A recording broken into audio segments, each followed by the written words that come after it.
या दंडाला 4-5 पोलीस, या दंडाला 4-5 पोलीस, कमरेला 4-5 पोलीस, पायाला 4-5 पोलीस। अध्यक्ष महाराज, त्या संदर्भामध्ये 4 दिवस झाले मी गोळ्या खातोय। आग मुक्कामार एवढा लागलाय प्रचंड। सन्माननीय अध्यक्ष महाराज, मी पक्षाचा प्रतोद आहे, उपनेता आहे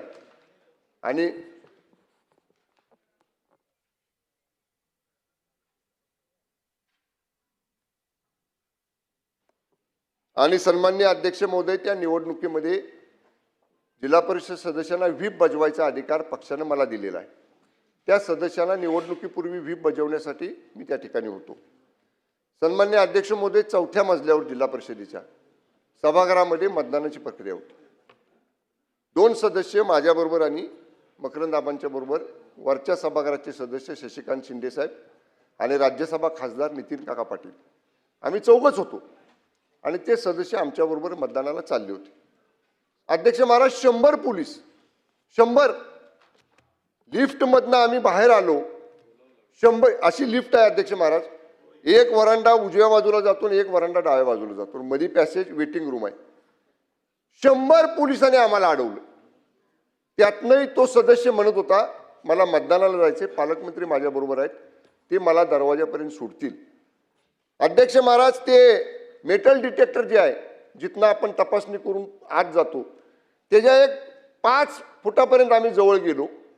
अध्यक्ष महाराज, मी आपल्याला जबाबदारीने सांगतो, या दंडाला 4-5 पोलीस, या दंडाला 4-5 पोलीस, कमरेला 4-5 पोलीस, पायाला 4-5 पोलीस।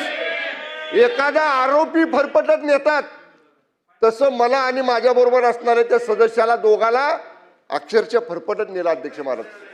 अध्यक्ष महाराज, या संदर्भामध्ये 4 दिवस झाले मी गोळ्या खातोय। आग मुक्कामार एवढा लागलाय प्रचंड। अध्यक्ष महाराज, मी 40 वर्ष राजकारणात आहे। माझे आजोबा या राज्याचे गृहमंत्री होते। ज्या आसनावर आपण बसलाय त्या आसनावर बसून या सभागृहाचं विधानसभा अध्यक्ष म्हणून त्यांनी काम केलेलं आहे। काय चूक माझी? माझी चूक एवढीच होती, माझ्या पक्षाच्या सदस्यांना व्हीप बजवायला मी तिथं गेलो आणि त्यांना अडवतात म्हटल्यावर मी त्यांना म्हणलं, तुम्ही आतमध्ये चला। ही लोकशाहीचं रक्षण करणं माझी चूक आहे। आणि अध्यक्ष महाराज, आम्ही तर 4घ होतो।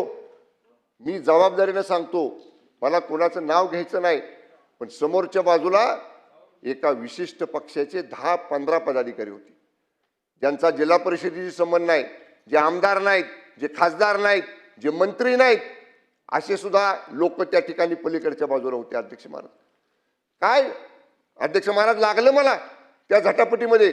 मी डायबिटीजचा पेशंट आहे, रक्त जोरात यायला लागलं, माझ्या बॉडीगार्डनं मला रुमाल दिला, पण तोपर्यंत अध्यक्ष महाराज त्या दोन्ही सदस्यांना पोलीस आरोपीसारखं पळवत घेऊन गेले। फक्त त्यांना मतदानाला जाऊ द्यायचं नव्हतं, फक्त त्या 2 लोकांना मतदानापासून वंचित करायचं होतं। आमच्याकडे 33 सदस्य होते, आमचे सदस्य त्यांना कमी करायचे होते। निवडणूक झाल्यावर सुद्धा तुम्ही त्यांना धरू शकला असता, पकडू शकला असता अध्यक्ष महाराज। ठीक, पण 1 मिनिट अध्यक्ष महाराज, मी जबाबदारीने सांगतो, या सगळ्यांच्या पाठीमागं जिल्हा पोलीस अधीक्षक तुषार दोशी आणि एलसीबीचा पोलीस निरीक्षक देवकर आणि एलसीबीचा सहाय्यक निरीक्षक गर्जे, या तिघांना मी ओळखलेलं। हे तिघ आणि त्यांच्या बरोबरच्या सिव्हिल ड्रेस मधले 100 पोलीस वरच्या सभागृहामध्ये माननीय उपसभापतींनी ह्याला निलंबित केलेलं आहे। आमची मागणी आहे, या सभागृहामध्ये त्यांना बडतर्फ करावं, सन्मान्य सदस्य अर्जुन खोतकरजी, मुळीच नाही, आपण खाली बसा, खूप झालं आता, खाली बसा। सन्मान्य सदस्य अर्जुन खोतकरजी आणि सन्मान्य मंत्री महोदय शंभूराज देसाई साहेबांनी जी माहिती सभागृहात दिलेली आहे, बसा, बोलायचं।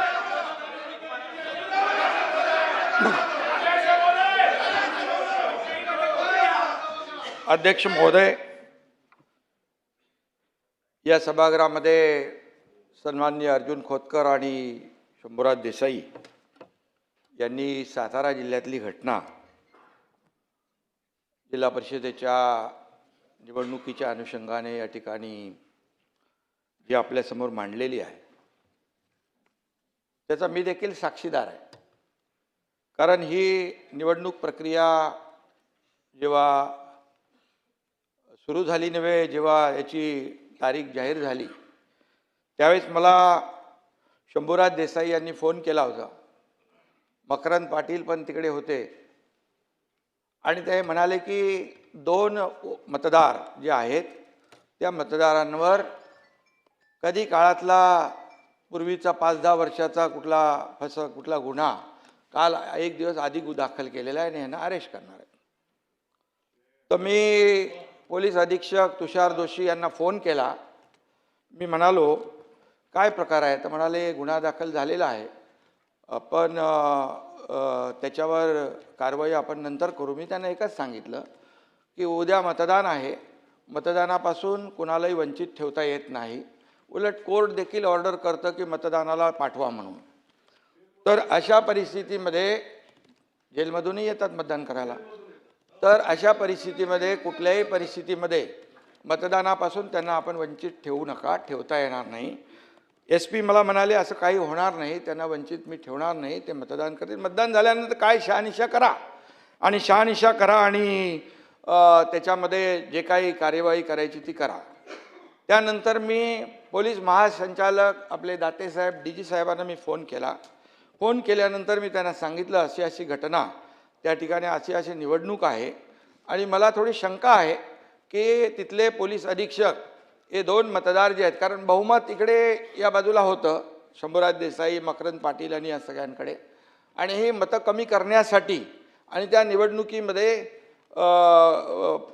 विजय मिळवण्यासाठी, पराभव करण्यासाठी या लोकांचा अशा प्रकारचा प्रकार होऊ शकतो. तर DGनी त्यांना फोन केला आणि DG मला म्हणाले, मी त्यांना फोन केला आहे, मी तुषार जोशी यांच्याकडे खात्री देखील केली की मला DG साहेबांचा फोन आलेला आहे आणि मी कुठल्याही परिस्थितीमध्ये अशा प्रकारचं याला मतदानापासून आमचे लोक थांबवणार नाहीत. मी त्यांना सांगितलं तुमचे लोक तिकडे गेटवर थांबलेले आहेत अशी आमच्या लोकांनी माहिती दिलेली आहे. तर तुम्ही त्यांना सूचना द्या, इन्स्ट्रक्शन द्या की मतदान झाल्यानंतर तुम्हाला जी काही कार्यवाही करायची ती करू शकता तुम्ही, परंतु मतदानापासून वंचित ठेवणं हा गुन्हा आहे आणि मतदानापासून वंचित ठेवणं हा लोकशाहीचा खून आहे आणि लोकशाहीचा गळा घोटण्याचं काम बिलकुल करू नका, अशा प्रकारचं मी त्यांना सांगितलं. ते बोलले असं काही होणार नाही. परंतु त्यानंतर मीडियामध्ये देखील मी पाहिलं, शंभूराज देसाईंनी स्वतः सांगितलं, म्हणजे मंत्री का गेले तिथे? कारण त्यांना माहीत होतं तिथे त्यांना अडवतील म्हणून त्यांनी पण त्या आपल्या याच्या सीमा जी आहे बाहेर होते, त्या गेटच्या बाहेरपर्यंत त्यांना गेल्यानंतर मंत्री बघितले नाहीत, पदाधिकारी बघितले नाही, कोणी बघितले नाही, जसे आमदार बघितले नाही, असे आरोपीला जो असं पकडतात तसं पकडून घेऊन गेले. आणि त्या ठिकाणी घेऊन गेल्यानंतर ते 2 लोक, बरं ते 2च कसे काय मग मतदार त्यांनी पकडले? 2च मतदार जे आहेत ते त्यांना घेऊन गेले आणि त्यांना मी पुन्हा फोन केला त्यांना DGंना. DG म्हणाले असं होणार नाही. मी बोला होणार काय नाही, निवडणूक पूर्णपणे पार पडते तिकडे, निवडणूक पार पडल्यानंतर तुम्ही त्यांना सोडून काय उपयोग आहे? आणि मग निवडणूक पार पडली आणि त्यानंतर या सगळ्या, परंतु जी परिस्थिती निर्माण झाली महाराष्ट्राच्या इतिहासामध्ये अशा प्रकारची परिस्थिती पहिल्यांदा आपण पाहिलेली आहे. कारण कुठल्याही परिस्थितीमध्ये अशा प्रकारची परिस्थिती मतदानापासून वंचित ठेवणं हे आतापर्यंत इतिहासामध्ये पहिल्यांदा आहे. आणि त्यामुळे मला जे माहिती होतं ते, आणि मी त्यांना फोन केले होते म्हणून मी तुमच्या निदर्शनास मी आणू. अध्यक्ष महोदय, सन्माननीय उपमुख्यमंत्र्यांनी जी वस्तुस्थिती सांगितलेली आहे त्या वस्तुस्थितीच्या आधारावर या संपूर्ण प्रकरणाची योग्य ती चौकशी केली जाईल आणि चौकशीच्या मध्ये जे काही निष्पन्न होईल त्यानुसार त्याच्यावर कारवाई केली जाईल. ठीक.